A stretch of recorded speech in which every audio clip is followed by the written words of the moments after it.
آپ کو social media پر بتائے جا رہے ہیں کہ تراویح نہیں ہے اور بالکل بھی نہیں ہے، کبھی کہیں گے ہے تو 10 رکعت ہے اور کبھی کہیں گے کہ یہ سنت نہیں ہے اور حضور نے نہیں پڑھی اور یہ فلان نے پڑھی فلان نے پڑھی.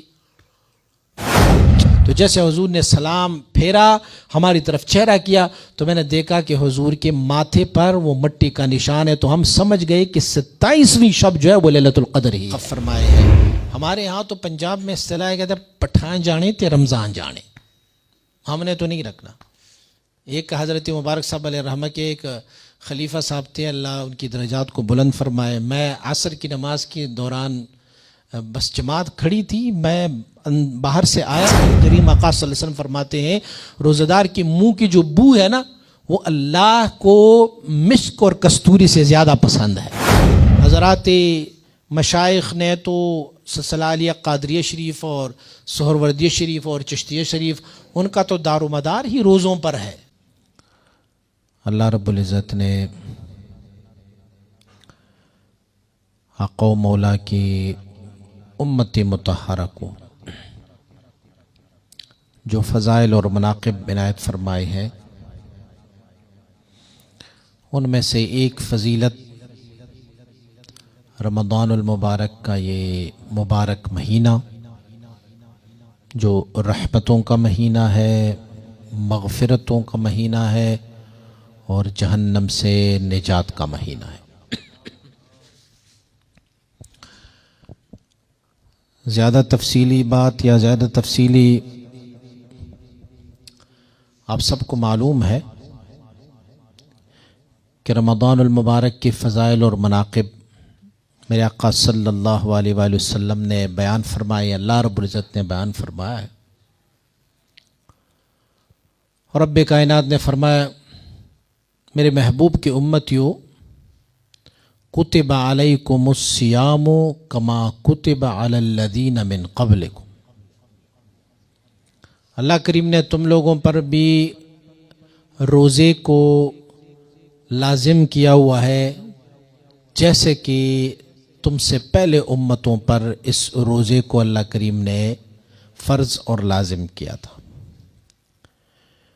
ان امتوں اور امت محمدی صلی اللہ علیہ وسلم کی درمیان روزی کی فضائل اور مناقب میں بہت فرق ہے. ان امتوں میں سے کسی کو کتنے روزے تھے، کسی کو کتنے روزے تھے. ان میں سے کچھ امتوں کو ایسی بھی روزے دیے گئے ہیں کہ جن میں سے محدود چیزوں سے روکا گیا، بقیہ چیزوں کی ان کو اجازت مل گئی کھانے پینے کی. امت محمدیہ صلی اللہ علیہ وسلم کی اس امت کو اللہ رب العزت نے یہ فضیلت اور مناقب عنایت فرمائے کہ رمضان المبارک پوری سال میں 30 روزے رکھے ہیں اور ان 30 روزوں میں اللہ رب العزت نے جو فضیلت اس امت محمدی کو دی ہے وہ پچھلے امتوں میں سے کسی امت کو عنایت نہیں فرمائی تھی. بلکہ یہاں تک کہ حضرات محدثین اور فقہا فرماتے ہیں کہ اس امت مطہرہ کے لیے جو روزہ ہے اس کی ہر گھڑی اور ہر ساعت پہ اس امت کو اللہ کریم کرامت و فضیلت عنایت فرماتا ہے. اور حتیٰ کہ یہاں تک کہ اگر روزے دار روزے کی حالت میں سستانے کے لیے سونے کے لیے وہ لیٹ جائے تو ان کا سونا بھی اللہ کریم عبادت ہی کے زمرے میں شمار فرما دیتا ہے. حضرت مجدد الفسانی شیخ احمد فاروق سرندی رحمہ اللہ الباری آپ ارشاد فرماتے ہیں کہ ہمیں حضور سید عالم صلی اللہ علیہ وسلم نے فرمایا کہ افطاری میں تعجیل کریں اور سحری لیٹ کر لیا کریں. فرمایا اس میں ایک حکمت ہے. افطاری میں جب ہم تعجیل کرتے ہیں دسترخوان سامنے ہے، اس پر اللہ کی نعمتیں ہیں اور وہ پڑے ہیں اور ہم بس انہیں دیکھ رہے ہیں، ہم اپنی عاجزی اور انکساری کا مظاہرہ کرتے ہیں، ربا اتنی ہی قوت ہے، اب مزید اس سے آگے کوئی قوت نہیں، اب جلدی مغرب داخل ہو اور ہم افطاری کر لیں. تو فرماتے ہیں جب وہ افطاری کرنا شروع کر دیتے ہیں، افطاری سے قبل جب وہ دسترخوان بچاتے ہیں اور اس پر بیٹھ جاتے ہیں، تو رب کائنات ملائکہ اعظام کو فرماتا ہے کہ مجھے فخر ہے میری ان بندوں پر کہ اب کوئی مانع نہیں ہے انہیں کھانے سے، مگر صرف میری رضا اور میری خوف کی وجہ سے اب بیٹھے ہوئے کھا نہیں رہے ہیں. اللہ اور مجدد فسانی رحمۃ اللہ تعالی فرماتے ہیں کہ فرمایا گیا ہے کہ سحری میں تاخیر کر لیا کرو، یعنی آخری ٹائم تک تاخیر کر لیا کرو. فرمایا اس میں بھی اپنی عجز کا اظہار ہوتا ہے کہ بندہ کہے پروردگارا بس تھوڑا اور ٹائم مل جائے میں کھاتا رہوں، تھوڑا اور ٹائم مل جائے، کیونکہ دن جو ہے وہ بسا اوقات 12 گھنٹے کا، 13 14 گھنٹے کا، بھائی کئی جگہوں پر تو 16 اور 18 گھنٹے کا روزہ ہوتا ہے.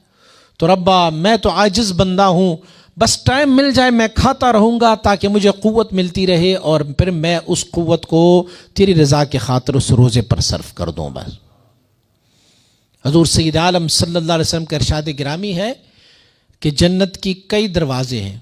ایک دروازہ نماز گزاروں کے لیے ہے، اس میں جو فرشتے کڑے ہیں اور لوگوں کو بلا رہے ہیں تو وہ صدا لگا رہے ہیں کہ ایھا المصلون، اے نماز پڑھنے والوں اس دروازے سے اندر آؤ.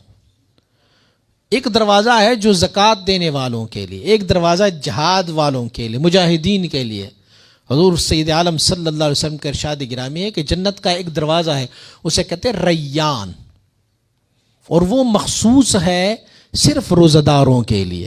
دیکھو روزہ دار بھی نماز تو پڑھتے ہیں نا، روزہ دار بھی جو ہے وہ نیکی کے اعمال تو کرتے ہیں، وہ بقیہ دروازوں سے روزہ داروں کو آواز نہیں دی جائے گی. حال یہ ہے کہ وہ بھی نماز پڑھنے والے ہیں، مسلین تو وہ بھی ہے، لیکن ایک سٹیٹس، ایک مرتبہ دینا ہے اللہ رب العزت نے ان لوگوں کے کہ نہیں جی یہ خاص کر روزہ داروں کے لیے دروازہ ہے اور روزہ دار اسی دروازے سے اندر چلے جائیں گے. اور جب وہ اندر داخل ہوں گے تو انہیں کیا بتایا جائے گا؟ اللہ رب العزت فرماتے ہیں کہ اب جب وہ دروازے ریان سے داخل ہو جائیں گے تو اللہ کریم کی طرف سے صدا لگائی جائے گی، منادی کرائی جائے گی کہ کلو وشربو ہنیئا بما اسلفتم فی الایام الخالیہ. اب یہاں پیٹ بھر کے کھاؤ پیو، یہاں مزے اڑاؤ، کیونکہ تم نے دنیا میں کچھ خالی دن بھی چھوڑے ہوئے تھے. وہاں پر معدہ تمہارا خالی تھا، اور وہ کسی اور وجہ سے نہیں بلکہ میری رضا کے خاطر وہ خالی تھا. تو اب یہاں پر یہ جنت کی نعمتیں تمہارے لیے ہے. حضور سید عالم صلی اللہ علیہ وسلم بارک کی عادت مبارکہ یہ تھی کہ جب رجب کا مہینہ آتا تو فرمایا کرتے اللہم بارک لنا فی رجب، پھر فرماتے ہوتے تھے اللہم بارک لنا فی شعبان وبلغنا رمضان. یا اللہ یہ رجب کا مہینہ بھی ہمارے لیے برکت والا، یہ شعبان کا مہینہ بھی برکت والا، لیکن ربا یہ دونوں مہینے ہمارے لیے ایسے عنایت فرما کہ ہم رمضان تک تو پہنچ جائیں نا، رمضان داخل ہو. حدیث مبارکہ میں حضور سید عالم صلی اللہ علیہ وآلہ وسلم مبارک نے فرمایا، سیدہ عائشہ صدیقہ رضی اللہ تعالیٰ فرماتی ہے کہ میں حضور سید عالم صلی اللہ علیہ وسلم کو ان 2 مہینوں میں سب سے زیادہ کثرت سے روزے آپ رکھا کرتے ہوتے تھے، کہ ایک رجب کے مہینے میں اور شعبان کے مہینے میں. تو حضور سید عالم صلی اللہ علیہ وسلم شعبان کے آخری دنوں میں روزہ نہیں رکھا کرتے ہوتے تھے. تو میں نے پوچھا یا رسول اللہ صلی اللہ علیہ وسلم اس آخری شعبان کے آخری دنوں میں کیوں روزہ نہیں رکھتے؟ تو فرمایا کرتے ہوتے تھے میں اپنی جسم کو قوت دے رہا ہوں تاکہ میں رمضان کے روزے آسانی کے ساتھ رکھوں. اور سیدہ مبارکہ فرماتی ہے کہ حضور سید عالم صلی اللہ علیہ وسلم بارک رمضان کے 10 اواخر آخری 10 دنوں میں آپ مبارک شد میزرہ، آپ اپنی تہبند کو مضبوطی سے باندھا کرتے ہوتے تھے. محدثین فرماتے اس سے مراد یہ نہیں ہے کہ تہبند کو مضبوطی سے باندھا کرتے ہوتے، تو کیا مطلب؟ یعنی بندہ اگر کسی کام کے لیے اب کہیں کہ میں نے یہ کام کرنا ہے تو وہ کیا کرتے ہیں، فلاں بندی نے کمر کس لی. تو فرمایا حضور سید عالم صلی اللہ علیہ وسلم عبادت و طاعت کے لیے کمر کس لیتے، اور فرمایا وَأَيْقَظَ أَهْلَهُ، اور اپنے گھر والوں کو بھی سونے نہیں دیتے تھے. یہ لوٹنے کی رات ہے، لوٹ لو یہاں پر، بس یہ برکتوں والی رات ہیں، مغفرتوں والی راتیں ہیں. حتیٰ کہ امت محمدیہ صلی اللہ علیہ وسلم کو رمضان المبارک کے لیے اتنے فضائل ہے کہ اگر رمضان المبارک کے مہینے میں کوئی ایک نفل ادا کرتا ہے، نفلی عبادت کرتا ہے، تو اس نفلی عبادت اللہ رب العزت اسے فرض کے برابر ثواب عنایت فرماتا ہے۔ اب نفل کی قانون یہ ہے کہ فقہا فرماتے ہیں کہ اگر آپ 1000 نوافل پڑھتے ہیں تو وہ ایک سنت کی جگہ آتی ہے، اور اگر 1000 سنتیں پڑھے تو وہ ایک فرض کے مقابل میں۔ تو آپ دیکھیں کہ رمضان المبارک میں اگر کوئی بندہ نفلی عبادت کر رہا ہو تو اللہ کریم اسے فرض کا ثواب عنایت فرماتا ہے۔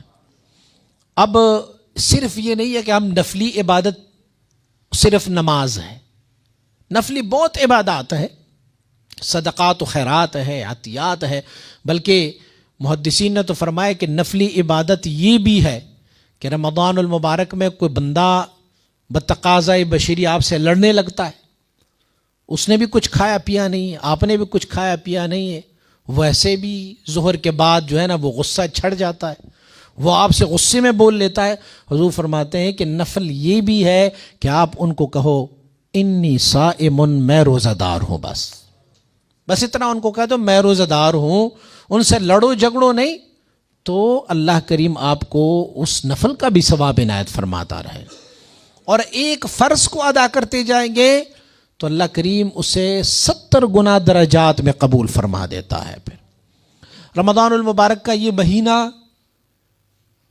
پتہ نہیں پچھلے رمضان میں جو لوگ ہمارے ساتھ تھے اس رمضان میں کہاں ہیں، وہ ہمارے ساتھ نہیں ہے، کیونکہ زندگی کا کوئی پتہ نہیں چلتا۔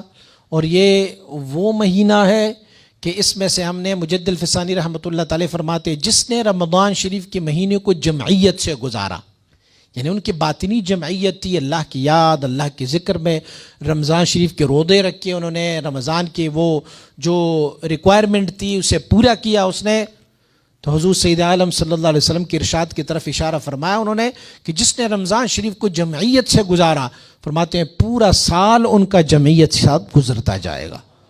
اور اگر کسی نے تشتت اور پراگندگی کے ساتھ رمضان شریف کا یہ مہینہ گزارا، یعنی عبادت و طاعت نہیں کی، تو پوری کا پورا سال ان کا عبادت کے بغیر گزرتا جائے گا۔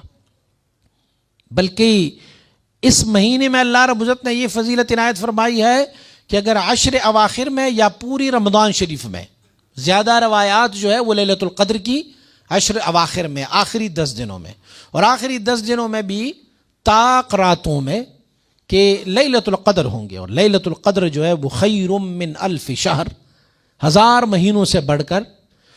تو فقہاء و محدثین نے خاص کر حضرت امام مالک رحمۃ اللہ علیہ نے ایک اشارہ فرمایا کہ یہ تو لیلۃ القدر جو ہے وہ پوری رمضان شریف کے مہینے میں خفیہ رکھا گیا ہے، زیادہ اگر ہے تو عشر اواخر میں ہو، آخری 10 دنوں میں ہو، لیکن آپ ارشاد فرماتے ہیں کہ ہر مومن مسلمان کو چاہیے، ہر ایک کو یہ خواہش تو ہے نا کہ ہمیں لیلۃ القدر مل جائے، اور وہ لیلۃ القدر ایسے مل جائے کہ ہم عبادت و طاعت کریں۔ تو فرماتے اس کا ایک آسان طریقہ یہ ہے کہ آپ 1 رمضان سے مغرب کے بعد جب رات آئے تو مغرب کے بعد 2 رکعت نفل پڑھیں، اور حسب توفیق آپ 10 روپے 20 روپے 50 جتنے آپ کی توفیق ہے وہ کسی فقیر اور مسکین کو دیا کریں۔ اور یہ کلمات جو حضور نبی اکرم صلی اللہ علیہ وسلم نے ارشاد فرمائے کہ سبحان اللہ والحمد للہ ولا الہ الا اللہ واللہ اکبر، یہ 100 مرتبہ ہر رات یہ کلمات پڑھتے جائیں۔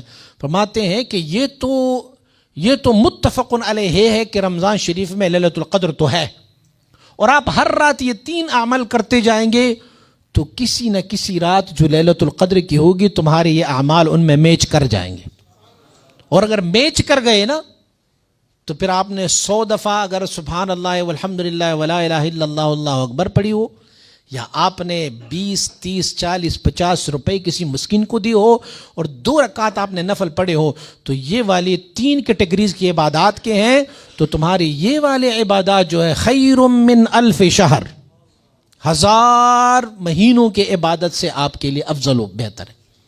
اب بجائے اس کے ہم انتظار کریں کہ بھئی طاق راتیں آئیں اور میں 23ویں رات اور 25ویں رات اور 27ویں رات اور 29ویں رات، اب وہ تو